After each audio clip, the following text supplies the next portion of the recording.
कविवर राधानाथ राय लिखिथिले उत्कले कालंदी रूपेणी साळंदी भद्रक चापाते बेढ़ी अच्छी मयूरभंज केन्दुझर एवं भद्रक जिला दे उत्तरରୁ पूर्वକୁ प्रवाहित हेउछि साळंदी नदी। भद्रक माटीकु गौरवान्वित करिथिबा एही साळंदी नदी एबे सचेतनता अभाव और प्रशासनिक शिथिलता कारणरू निजर परिचय हराइबाकु जाउछि। नदी को देखिले यह एक पोखरीर भ्रम सृष्टि करुछि, कारण जुआड़े देखिबे सेठारे दलमय। प्रति वर्ष दल सफेई पई लक्षाधिक टंका साळंदी जलसेचन विभाग को आसुछि, हेले सफेई नाम किछि पोल और कलभट मुहरु दल सफा करा जाउछि। केवल दल नुहे, नदी पथरे बेआईन अवरोध मध्य साळंदी नदीर प्रवाह रे प्रतिबंधक सृष्टि करुछि। राजघाट पोल पाखरे जो साळंती से तो अलिया अर्दमा भर्ती।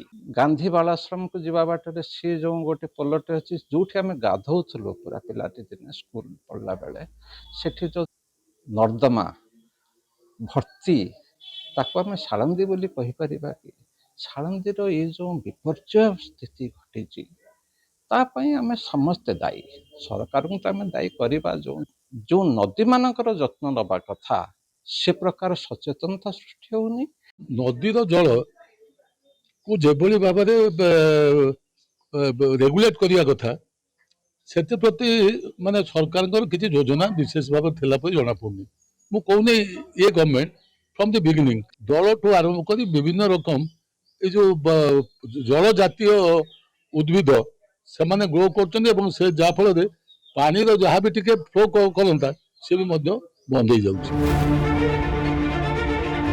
नदी पथरे बेआईन अवरोध और अन्यपटे पौरपालिकार 30टी वार्डरू अधिकांश वार्डर अलिया आवर्जना और ड्रेन पानी सीधासलख साळंदी मिशुछि, फल नदी में बढ़ुवा दलकू बल जोगाउछि। साळंदीर उपर मुंडरे हदगड़ डैम निर्माण पर नदीर स्वाभाविक जल प्रवाह रे ह्रास पाइछि।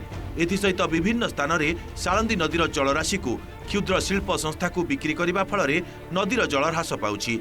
एपटे एने प्रशासन कहिछि सबुबेले नदीर पुनरुद्धार किपरि होई पारिबो से नै प्रयास जारी रहिछि। दल सफेई काम मध्य आरंभ होइछि। जेतेबेले अर्जुन सेठी केंद्र मंत्री थिले तांको समय रे एही नदीर पुनरुद्धार एवं संस्कार काम आरंभ होइतिला, किंतु ता आरंभ हेबा परे संपूर्ण होई पारि नाही। वर्तमान जदि आपण साळंदी नदी को देखिबे आपनको भितरे दुख आसीबो। जल कोउटी देखिबाकू आपनको स्वप्न भलिया लागिबो एवं अनेक लोक साळंदी नदी बंध पाखरु ए नदी आड़ को माड़ी आसछंती। फल कौन साळंदी जल जेमिति प्रवाहित हवा कथा ताहा वर्तमान आउ संभव हेउ नाही। साळंदीर एम्बांकमेंट मध्य ताकू स्ट्रेंथनिंग करिया पई वाटर रिसोर्सेस डिपार्टमेंट तरफ स्पष्ट निर्देशनामा मध्य आसीतिला एवं सेति पई ताकर समस्त जंत्री माने जाईकरी एम्बांकमेंट रो स्थिति संपर्क रे से माने पुंखानुपुख ताकू तदारक करिछथि एवं सेही संपर्क सर्टिफिकेट मध्य डिपार्टमेंट को दिया जाइछि।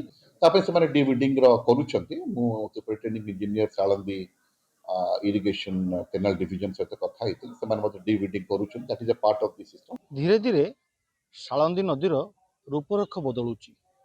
नदीरू यह नाल आड़क गति कलानी।